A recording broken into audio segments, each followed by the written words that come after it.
வானத்தையும் பூமியையும் படைத்த சர்வ வல்லமையுள்ள தேவனை ஸ்தோத்தரிப்போமாக. இந்த பிப்ரவரி 17ஆம் தேதி முழுவதும் கிருபையாய் நம்மை பாதுகாத்து வந்த தேவனுக்கு நன்றி செலுத்துவோமா?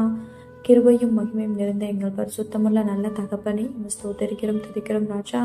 இரவு நேரத்திலும் உம்மை நோக்கி பார்க்கக்கூடிய கிருபை கொடுத்ததற்காக நன்றி தகப்பனே. அப்பா, இந்த நாளிலும் உங்களுக்கு பிரியமில்லாத காரியங்களை செய்ததற்காக எங்களை தயவாய் மன்னியும் ஆண்டவரே. உங்களுக்கு பிரியமான பிள்ளையை வாழ உதவி செய்யுங்கப்பா. இந்த நாளிலும் எங்கள் தேவைகள் எல்லாவற்றையும் சந்தித்து நாங்கள் சோர்ந்து போகாதபடி உடைய வார்த்தை கொண்டு எங்களை குணப்படுத்தியதற்காக நன்றி தகப்பனே. ஆண்டவரே, இந்த நாளிலும் நாங்கள் கோபம் கொண்டதற்காக எங்களை தயவா மன்னிச்சிருங்க இசப்பா. எந்த சூழ்நிலையிலும் கோபப்படாம பொறுமையா இருக்க எங்களுக்கு கற்றுத்தாங்க ஆண்டவரே. மிகுந்த மனத்தாழ்மையும் சாந்தமும் நீடிய பொறுமையும் உடையவர்களாய் அன்பினாலே ஒருவரை ஒருவர் தாங்குங்கள்னு சொல்லியிருக்கீங்களே இசப்பா. உங்க வார்த்தைக்கு கீழ்ப்படிந்து வாழ உதவி செய்யுங்கப்பா. உங்களை போல எல்லாரையும் நேசிக்கவும் எல்லாரிடத்திலும் தாழ்மையாய் நடந்து கொள்ளவும் கற்றுத்தாரும்.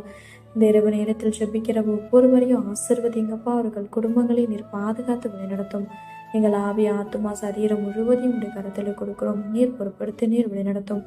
இயேசு கிறிஸ்துவின் நாமத்தில் ஜெபிக்கிறோம் எங்கள் ஜீவனுள்ள நல்ல பிதாவே, ஆமென்.